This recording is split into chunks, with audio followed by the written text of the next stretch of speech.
La saison à Tottenham est une saison très compliquée, une des saisons les plus frustrantes que j'ai vécues dans ma vie de supportrice de Tottenham. Cette semaine, on jouait un match très important pour le top 4 face à Manchester United.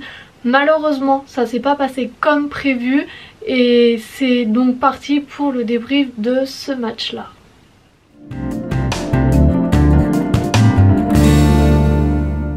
J'ai pas pu tourner cette vidéo directement après le match, donc j'ai eu beaucoup de temps pour réfléchir, pour refaire le match dans ma tête, pour y penser.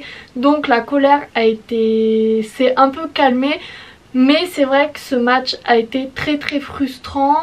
C'est comme Tottenham est en courant alternatif depuis 2-3 mois. J'avais un peu peur parce que comme on a gagné le match précédent, j'avais des doutes sur ce match face à Manchester United, un match très important. En plus, Tottenham ne s'est jamais profité des matchs quand il le faut. Et ça a été vraiment très frustrant parce que sur le plan collectif, on n'a pas si mal joué que ça. On a eu la possession de la balle, on a eu la plupart des actions qui auraient dû mener à un but. Mais malheureusement, Tottenham, on ne sait pas jouer comme cela. On est bon en contre-attaque, on est bon en vitesse. Mais quand on a le ballon, quand on a la possession de la balle, quand on a la plupart des occasions du match, on ne sait pas marquer. Et ça marche encore aujourd'hui. Ce qui me gêne le plus, qui me met le plus en colère, c'est que vraiment Manchester United a eu 3 occasions, peut-être 4, et à chaque fois ou presque ça a fait but. Sinon la plupart du temps c'est nous qui avions le ballon. Je ne comprends pas comment on peut passer d'une équipe qui arrive à battre Manchester City à une équipe qui a du mal à marquer ne serait-ce qu'un but face à Manchester United. Ce match-là, on a eu un penalty et un but contre son camp de Maguire. Donc vraiment moi c'est ça qui m'énerve le plus. Si on était ne serait-ce qu'un minimum régulier, si on arrivait à garder des performances de haut niveau comme on a pu le faire, oui, contre Manchester City, c'était très bien, on a très bien joué, on serait dans la course au top 4, on serait beaucoup mieux placé au classement. Concernant les joueurs, là aussi pour moi c'est une grosse énigme. Parce que si on exclut 2-3 joueurs qui sont à peu près réguliers, je pense notamment à Kane, même si sur ce match face à Manchester United il était loin d'être à son top, je pense que c'est quand même un joueur qui reste assez régulier et généralement ses performances dépendent de ce que le reste de l'équipe fait, donc je le mettrais un peu dans ces joueurs réguliers. Je pense aussi à Hugo Lloris qui a de temps en temps des mauvaises passes mais qui est quand même assez régulier. Au-delà de ça, on a des joueurs qui sont capables de faire une top performance le lundi et le samedi ne plus savoir jouer au foot, et ça a été le cas pour ce match là. Bentancur, qui jusqu'à présent avait été plutôt bon, a totalement perdu son football sur ce match là. Ça a été le cas de pas mal d'autres joueurs aussi. Reguilon, ça fait un moment qu'il n'est plus bon, donc vraiment je ne comprends pas cette équipe et je pense que être supporter de Tottenham c'est pour ça que c'est dur, parce que cette équipe est incompréhensible et très irrégulière. Je demande pas qu'on ait une performance où tous nos joueurs ont une performance 10 sur 10, mais un minimum de consistance. Bien entendu, je pense que les joueurs c'est pas les seuls responsables. Antonio Conte sur sa tactique, c'est vrai que j'ai eu du mal à le comprendre pour le match face à Manchester United. Donc pour moi Antonio Conte c'est loin d'être le problème au club. Mais c'est vrai qu'il reste figé avec toujours la même composition d'équipe. Les changements arrivent très tard alors qu'on voit très bien qu'on a du mal. Je ne lui remettrai pas complètement la faute parce que les problèmes datent de bien avant son arrivée. Et c'est pas le seul responsable. Je pense que les joueurs mettraient plus d'envie, se concentraient plus, on y arriverait mieux. Mais c'est vrai que là, sur ce match là, il est un peu coupable quand même, parce que ne serait-ce que le premier changement, faire sortir Kulusevski, qui est un de nos meilleurs joueurs, qui est le meilleur joueur sur le terrain, pour faire rentrer Lucas Moura, alors que Son par exemple a de grosses difficultés depuis pas mal de temps, ça j'ai du mal à le comprendre.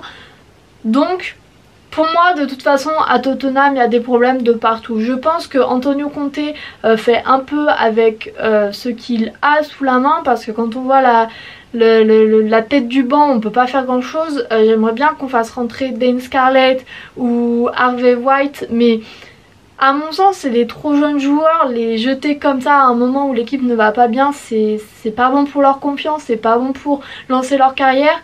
Donc oui, si on regarde le reste du banc, à part ça, il n'y a pas grand monde d'autres qui fassent l'affaire. Donc je pense que Antonio Conte est responsable, mais pas complètement. Cet été, une fois qu'on aura fait un bon mercato, si on en fait un, j'ai hâte de voir ses compositions, comment il travaille avec cette équipe, s'il est encore là, pour voir si vraiment ses tactiques et sa remise en question ou non est un problème. Pour cette saison, moi je pense qu'il n'y a plus rien à en attendre. Le top 4, si on regarde les matchs en retard, si on regarde les matchs qui nous restent, oui, le top 4 statistiquement et en calcul c'est encore possible, mais dans les faits, dans la réalité, si Tottenham continue à gagner un match sur deux, ça va être très compliqué d'aller chercher le top 4. Ma tête me dit d'arrêter d'y croire, mon cœur de supportrice me dit de toujours y croire, mais c'est vrai que ça va être très compliqué. Si on arrive à gagner tous nos matchs d'ici la fin de la saison, on aura une chance. Mais c'est Tottenham, gagner tous les matchs d'ici mai, ça me paraît un peu compliqué, même voire carrément impossible. Il nous reste Liverpool à jouer. Donc pour moi, oui, c'est une situation un peu particulière qu'on vit au club parce qu'on attend juste la fin de la saison, limiter les dégâts. J'espère que Skip va revenir vite pour qu'on puisse essayer de sauver un peu les meubles. Mais sinon, oui, il n'y a plus rien à attendre. De toute façon, on n'aura pas de trophée. Le top 4, si on l'atteint, on va aller en Ligue des Champions. Mais si on recrute aucun joueur, on va juste se rendre ridicule en Ligue des Champions. Donc moi, j'en suis même arrivée à espérer qu'on ne soit pas en Ligue des Champions parce que je me dis peut-être que ça fera bouger Lévy, que ça le poussera à dépenser de l'argent dans les joueurs. Je sais même pas si ça sera suffisant parce qu'il va peut-être nous sortir l'argument de on n'a pas l'argent de la Ligue des Champions donc on ne peut pas dépenser. Mais bon, j'espère vraiment qu'il y aura un déclic cet été parce que le club en a besoin plus que jamais et je trouve qu'avec le mercato de cet hiver on a vendu, on a envoyé en prêt beaucoup de joueurs l'été dernier ou aussi pareil on avait commencé à vendre pas mal de joueurs qui étaient indésirables. On commence à aller dans la bonne direction, il faut juste continuer cet été à recruter des joueurs.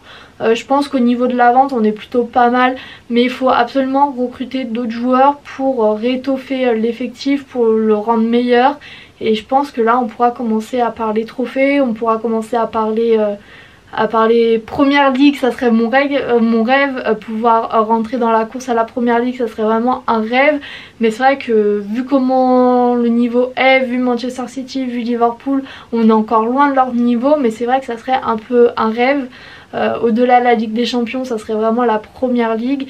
Donc j'espère que sous 1 an, 2 ans, ça sera possible, que Lévy va enfin, Lévy et Lewis, parce que c'est pas Lévy le seul à gérer, j'espère enfin qu'ils vont comprendre qu'on a besoin d'investir. De toute façon cette saison j'attends juste la fin pour changer, pour effacer tout ce qui s'est passé, encore une fois, et attendre juste le mercato, espérer de belles choses. Pour cette vidéo, j'avais pas envie vraiment d'analyser ce match, j'avais plus envie de parler du club de manière générale, des attentes que j'en ai de cette fin de saison, du mercato, de Conte, de plein de choses. Donc j'ai vraiment fait une vidéo comme ça où je donne mon sentiment par rapport au club. J'espère qu'elle vous aura plu et quant à moi je vous dis à bientôt pour une nouvelle et salut!